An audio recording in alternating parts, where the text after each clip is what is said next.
숙청은 북한의 숙명 같습니다. 네.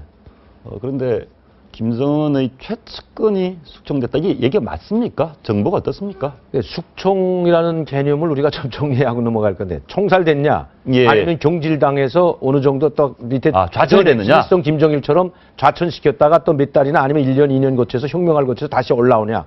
김영순을 비롯해 김중린이 다 당전의 비서들이 다 그 혁명화를 거쳤거든요. 한 1년 이내에 혁명화를 갔다 온 경험들이 다 있기 때문에 제가 봐서는 마원춘이 같은 경우는 큰 잘못은 아닌 것 같아요. 큰 잘못이라는 건 장성택이처럼 반당 반혁명 분자처럼 반당 반혁명 정파 분자의 감투를 씌울 정도로 그러면 총살이 되죠. 이때까지 반당 반혁명 분자 감투 쏘가지고 살아남은 사람은 없거든요. 다 총살됐는데 그렇다면 마원춘이는 일을 잘못하다가 조금 잘못한 것이지, 뭐, 김정은이 지시에 뭐 반한 건 아니거든요. 김정은이가 지시를 내렸는데 제때 수행 못한 것 뿐이지, 그러니까 아마 거기도 자기가 기분이 나쁘니까, 야, 너 좀, 혁명화 노동계급화 좀 하고 올라와라. 혁명화, 이게 뭡니까? 혁명화라는 게 너 일 좀 잘 못했으니까, 그러니까 내 지시에 정확히 집행을 못했으니까 네 머리가 썩었다는 거거든요. 혁명적 혁명관, 그러니까 노동계급관 혁명관이 부족하다고 해가지고 교육도 받고 와라. 네, 교육받고 너 현장에 나가서 노동자들이 어떻게 힘들게 일하는지 내 눈으로 봐라. 너 너무 호의하시가니까 모른다. 그래가지고 정치범 수용소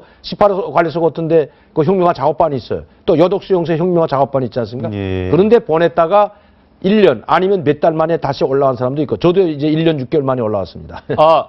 북한에 계실 때 혁명화 좌천되셔서 좌천됐다가 혁명화를 어떻게 받으셨습니까?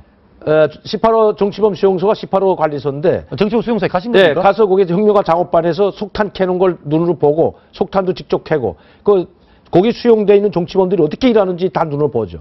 그러니까 직접 교수님께서 북한에 계실 때 그렇죠. 좌천되셔서 수양되셨네요. 네, 1년 6개월 동안 가 있었습니다. 3년 동안 혁명화 가라고 그게 내려보냈는데 그게 내 잘못이 아니다고 다시 김종일이가 소환시켜서 뭔 잘못을 하셨길래? 그냥 우리 정치원하고 이제 좀 싸우고 뭐 외국인들 뭐 무단 접촉했다는데 사실 외국인 무단 접촉을 그건 자기네가 접촉하라 그래 놓고 이렇게 한 것은 다른 죄가 없으니까 그걸로 뒤집어 씌웠는데 후에 그게 해명이 돼가지고 김정일이가 다시 지시를 내려가지고 올라왔죠 저는. 네, 딱품 맞히지 않고 3년 동안 가 있게 돼 있었는데 1년 6개월 만에 올라온 겁니다. 알겠습니다. 그러니까 이런 경우가 있다는 거죠. 그러니까 제가 봐서는 마원춘이 같은 사람은 왜 김정은이 신임을 얻었냐면 김정은이가 가장 최고 지도자가 돼가지고 중점적으로 했던 사업들, 마식령 스키장이라든가 물놀이장이라든가 경마장 이런 것들을 다 마원춘이가 머릿속에서 나왔다면 상당히 흐뭇해했고 그때 제때 다 꿈 맞췄거든요. 또 김정은이 마음에 쏙쏙 들게 했고 그래서 갑자기 당장이 부부장까지 된 거 아닙니까? 재생경리 부부장까지 그리고 그 부부장까지 된 것뿐만 아니라 삼지연 별장의 8인 멤버로 장석등이 수청할 때 그 회의 장소에 참가했다는 것은 그만큼 김정은의 신임이 없다면 불가능한 거죠. 그런데 통상적으로 우리가 상식적으로 생각을 하면 최고 권력자가 자기 밑에 8인방, 6인방 이렇게 핵심 권력 세력들을 이렇게 가신들을 두면 한 1년, 2년, 몇 년을 두지 뭐 한 두어 달 있다가 쫓아냈다가 또 다시 데려왔다가 이러면 근데 김일성이 때 김정일이 때는 몇 년이 아니라 40년씩 뒀거든요. 자, 김영순이도 한 20, 30년 계속 당주연에 비서했죠. 오진우 같은 사람은 죽을 때까지 인민무력부장 정치국 상무위원 하지 않았습니까? 그러니까 김정일이나 김일성한테 충성했던 사람들은 다 오래 쓰고 또 잠깐 혁명화 갔다 와도 다시 썼는데 지금 김정은이는 다릅니다, 지금.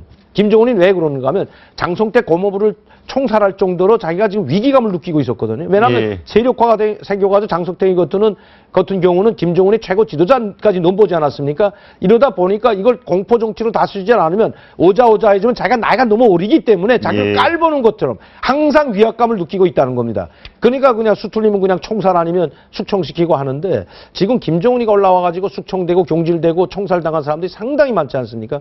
특히 장성택이 숙청된 다음에 당주안의 정치국 위원 문경덕이라는 사람이 사로총 위원장이었고 시당 책임비서였습니다. 하루아침에 숙청됐지 않습니까? 그러니까 숙청은 끊임없이 일어납니다. 왜? 나이가 어리기 때문에 어쩔 수 없는 거죠. 공포 정치로밖에 자기 권력을 틀어줄 수 없기 때문에 저렇게 자꾸 숙청을 하는 거죠. 마식령 스키장 건설의 공신도 숙청이 됐고 제가 잘 몰라서 그런데 변인선이라는 분도 있더라고요. 그분도 뭐 숙청설 그분은 경질이 아니고 숙청이라는 얘기도 있습니다. 그 사람은 제가 봐서는 만약시 숙청됐다면 아마 이번은 경질 정도가 아니고 총살되거나 아니면 정치범 수용소 갈 확률이 많습니다. 왜냐하면 김정은이한테 노골적으로 반기를 들었다 보다도 불만을 표출했다고 하거든요. 술 먹는 자리에서 불만을 표출한다는 건 이거 상당히 위험한 겁니다. 이게 바로 반당 반혁명 정파분자를 몰릴 수 있는 거죠. 술자리에서 그러니까 되던 거네요. 김종일이가 한 이야기가 있습니다. 술은 뭐 주량이 높으면 주량이 도량이다. 술 많이 먹는 사람이 도량도 넓다 이 뜻인데 자기가 뭐 술 많이 먹어서 그런지 모르지만 일단 술 먹고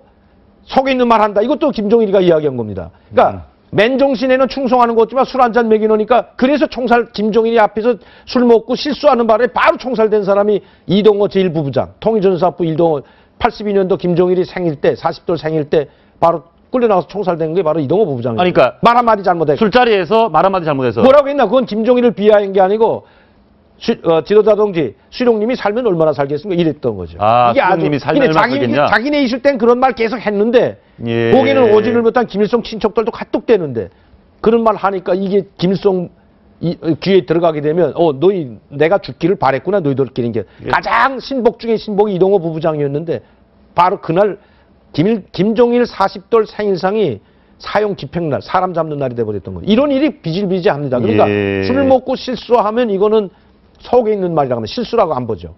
근데 변인선이는 부총참모장 겸 작전국장인데 아마 술 먹는 자리에서 김정일에 대한 불만을 노출했다고 합니다. 그러니까 이게 누가 그걸 가서 고자질하니까 바로 넌 항상 그런 마음을 가지고 있는 위험하거든요. 욕심을 갖고 있는 겁니다. 작전국장이 그 정도 이야기하고 부총참모장인데 무력을 쥔 가장 핵심 부서거든요. 작전국이.